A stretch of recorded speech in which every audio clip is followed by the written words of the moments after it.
Hello, and welcome to the Mindful Dose podcast. You're listening to Adriana, and today's episode, I'm going to talk to you about what we call in astrology a Saturn return. So, I briefly talked about Saturn returns and my own journey on that earlier in the year with my guest, Tatiana Escobar. But today, I want to talk to you about Saturn returns just in the theme of it. I want to talk to you about the change that we're going through at this point in time with Saturn ending in Pisces and moving into Aries, which Aries being the top of the chart. So to begin, let's just talk about what Saturn return is. Whenever any celestial body in the sky makes a return, what it means when we say that, because astrology is a language, so when we say it's a return, it's a point in your chart where that planet or that celestial body is returning back to. So it's always referring to a comparison to your birth chart or to the birth chart of the discussion. So a Saturn return happens every 28 to 30 years. And when it makes a return, before I had my return, I was doing astrology readings. And I learned that Saturn returns would be considered like cosmic puberty. So it's like the last maturation point in our life. And I was always curious what that really meant. In fact, one of the astrologers that I grew up listening to, who I'm actually going to be studying with, made a point that there are some astrologers who question if an astrologer hasn't had their Saturn return, should they be doing astrology readings? Whatever. All of this information has stuck with me. And approaching my Saturn return in 2022, moving into 2023, I would talk to my then fiance about like, hey, I'm approaching my Saturn return. I'm looking at my chart and I don't know what kind of events would surface. So up until that point, I've had a textbook understanding of Saturn return. I had a textbook understanding of the houses of astrology and so on. At that point, I had been studying astrology like 3 to 4 years. So it still didn't feel like enough time to have a substantial amount of knowledge to understand the transit itself. So I would bring up the conversation with my then fiance, who did not know astrology before getting into a relationship with me. So I would tell him, like, this is what it is in the textbook language that I had. And my Saturn is in my 12th house, which is the last house before a moving object begins again from the first, moving through the 12 houses. 12 houses, 12 zodiac signs. So I'm like, my Saturn return is in my 12th house.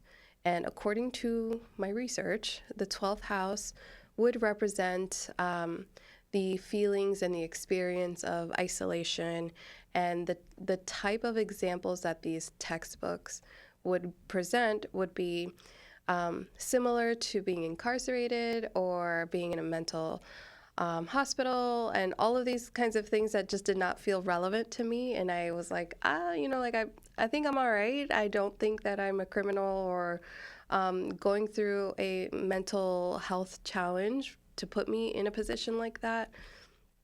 So I would just be curious in this conversation with my then fiance. Then Saturn did finally move into Pisces, and I have an early degree Saturn in Pisces. And I was going through some challenges with mental health, having just become a mom and doing it essentially without a village, just me and my partner, and lack of sleep. And we know how important sleep is to your health. So I was kind of struggling with all of that, lack of sleep, postpartum hormones, all these kinds of things. So it was a rough patch. And then I got past it, I got through it, breathed through the whole experience. And then Saturn, like many other celestial objects in the sky, do retrograde, which is, from our perspective on Earth, the celestial body is moving backwards. So it's not really moving backwards, it's just from our perspective. So it was retrograding, and I believe maybe within a week after it retrograded, my fiance then passed.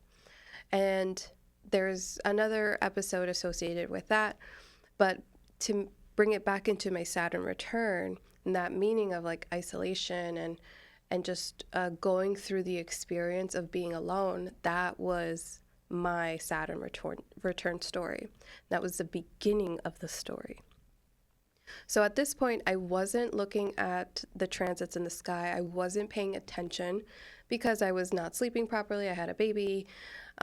We had some house projects. So I was occupied in other areas of my life, and I wasn't exploring or comparing astrology to what was going on until much later.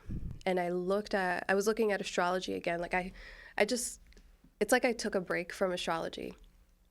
So I look at the transits, I look at all of this, and I'm like, oh my God, that happened just after Saturn retrograded for the first time. It made several retrogrades during these last 2.5 years, but that was the first retrograde, and it was just past my natal point, so it was obviously very, very close to my chart, my return.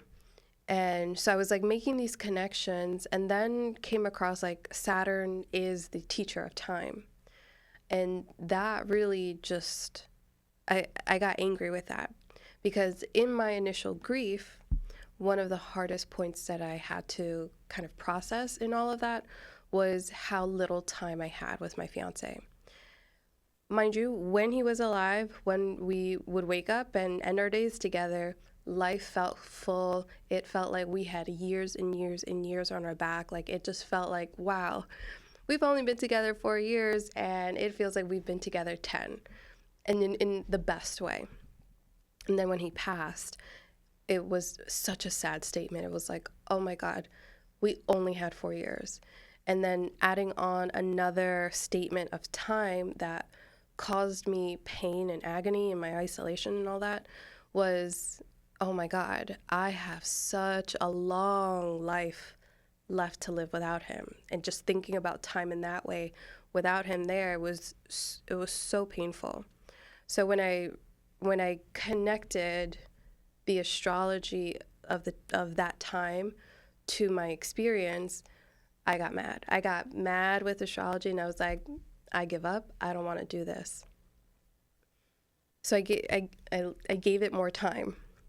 And then I had another astrologer friend who was local to me, and I love her stuff. I always felt like she was like a different version of me, because she would post things that just resonated true with my soul.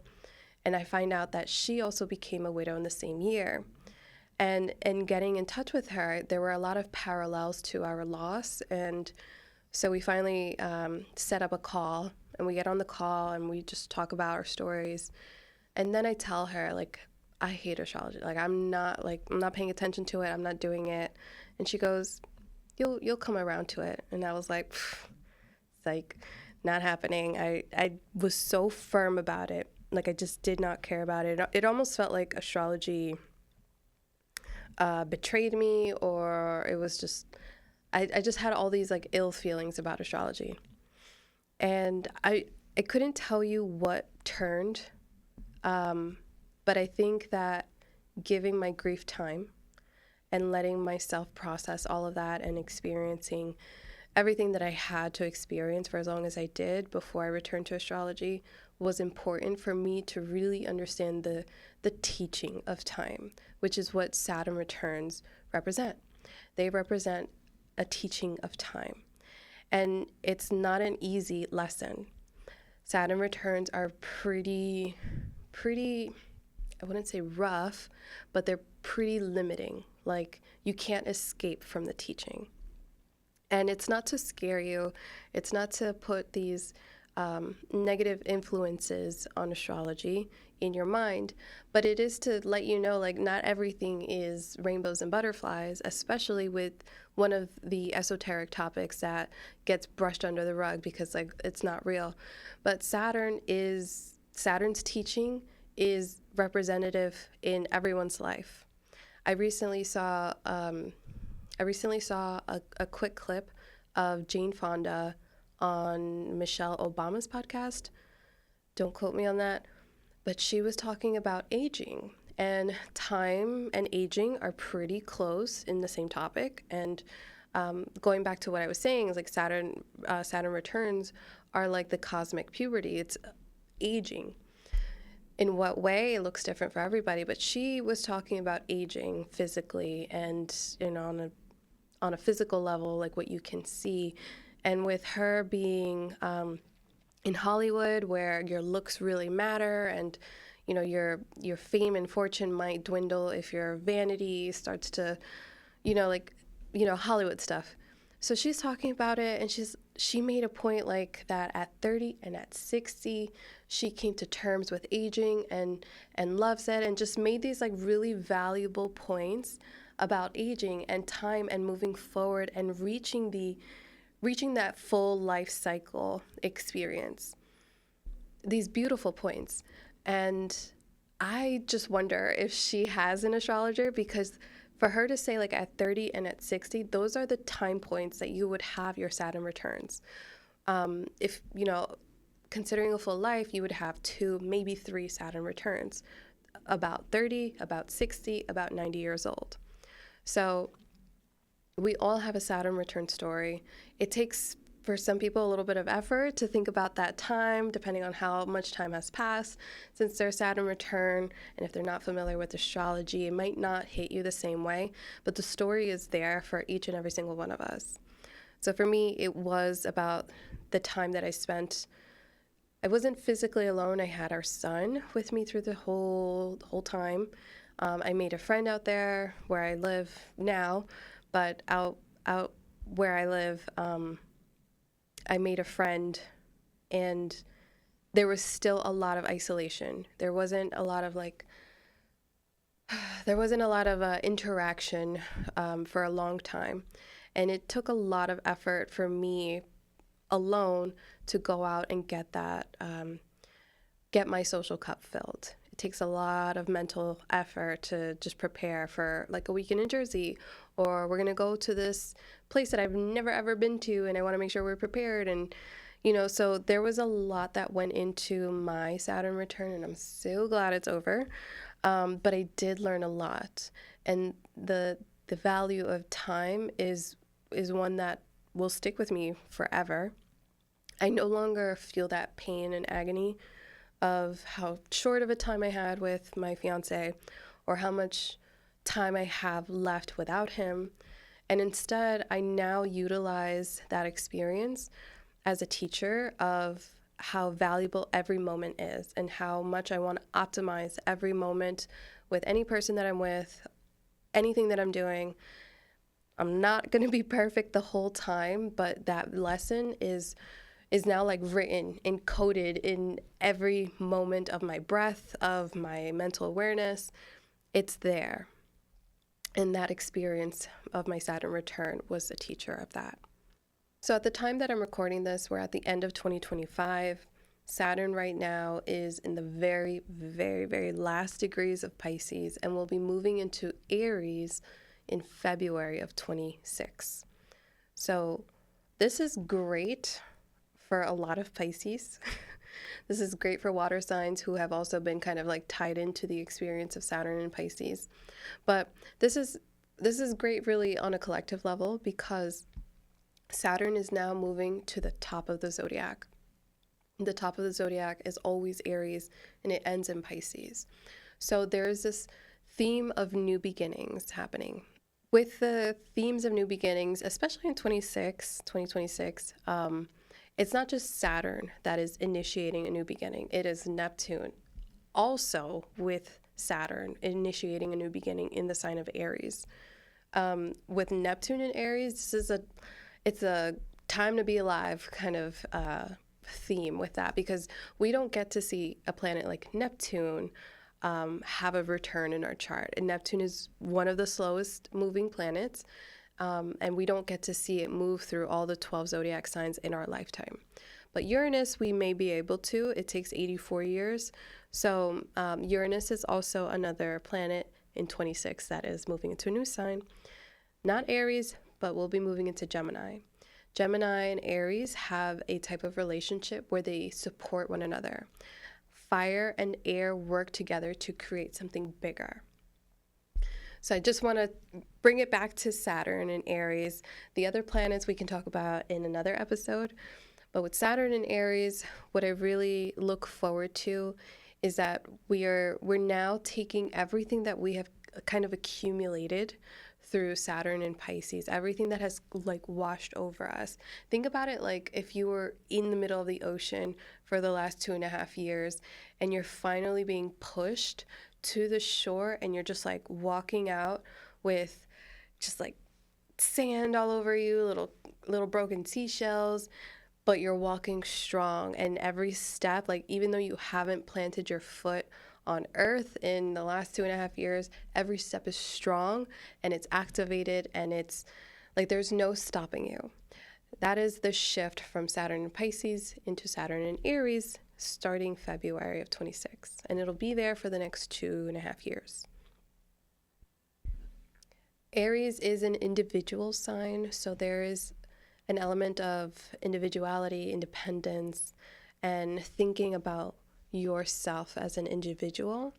Pisces is a very collective sign. It kind of absorbs the energy of all the previous zodiac signs. If you put these zodiac signs on the body, on the human body, Pisces would be at the feet, supporting everything above, and then Aries would be at the head. It's head first. Think about birthing head first. Like we kind of dive in first into this new world, and that's kind of how I'm experiencing it myself as an Aries rising. I have a very easy chart to work with in terms of understanding placements and the themes and all that. Like I'm a natural Aries rising, so my chart starts the way the zodiac starts. For someone who might be a Libra rising, it's the opposite. Aries would be at the 7th position, the 7th house, where it's about others, it's about relationships, but it's who you are in those relationships that really matters for someone who's a Libra rising. So that's just an example of how slightly different it matters for each and every single one of us depending on your zodiac sign. But all in all, the Saturn in Aries transit that we'll be experiencing is a teacher of how mature are you as an individual as you carry yourself in that Aries part of your chart. So for me, it's how you foresee me, and I'm finally leaving this home position that has kept me isolated for the last 5 years, and I'm returning back into society. So I'm learning how to set myself up again to face the world. It's quite literally facing the world in the first house. For someone who, let's say, is a Cancer rising, that would put Aries in the 10th house of career. If you're a Cancer rising, it is about your limitations and boundaries within your career world. So it's going to look different for everybody. Stay connected with me, and I'll fill you in on what it means for every one of the zodiac signs. But in this episode, I just want to briefly encourage you to start reflecting on everything that you have learned in the last 2.5 years. You may or may not have had your Saturn return in Pisces, but Saturn was transiting through your Pisces house. So there are lessons of time that was learned for every single one of us.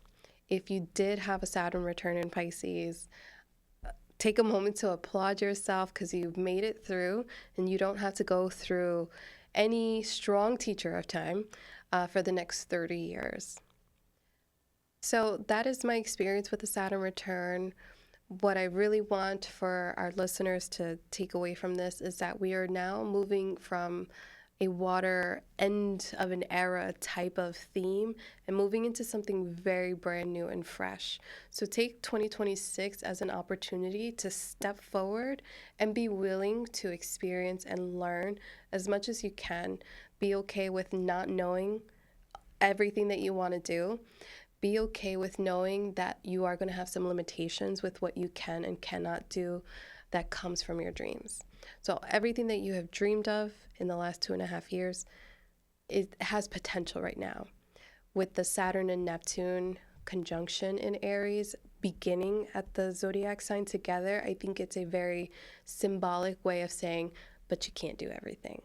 And that's okay. Stick to what really works, and then you'll really see that grow into something bigger and bigger and bigger. Again, these outer planets are in a supportive position of one another, air and fire.